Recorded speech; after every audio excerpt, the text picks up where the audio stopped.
સુરતના સચિન વિસ્તારમાં એક કારણોથી સર્જાઈ હતી તો આ ઘટના દરેક માતા પિતા માટે ખરેખર લાલબત્તી સમાન છે।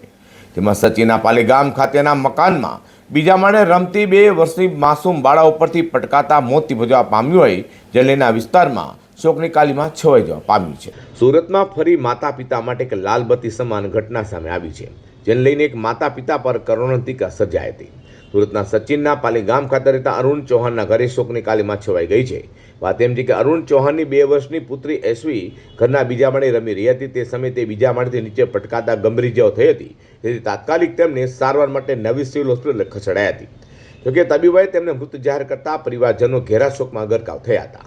તો આ ઘટનાએ માસૂમ બાળકોને એકલા રમવા છોડી દેતા માતા પિતા માટે લાલબત્તી સમાન કિસ્સો છે।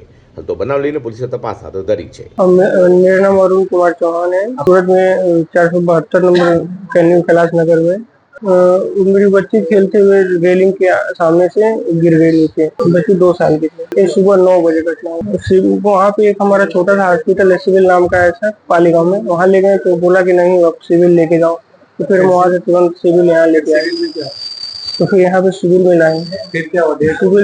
सिविल में लोग मतलब सांस और धड़कन जो है कि चालू करने का प्रयास किए, बहुत प्रयास किए, लेकिन अंततः जो है 2 बजे तक बोल दिए कि अब नहीं हो पाएगा। क्या काम करें? सूरत में मासूम बाळाનું બીજા માળથી રમતા રમતા પટકાતા ગંભીર ઇજાઓ થતા મોત નિપજ્યાની ઘટના લઈને હાલ તો તમામ માતા પિતાએ બાળકો પર નજર રાખવી ખાસ જરૂરી બની છે।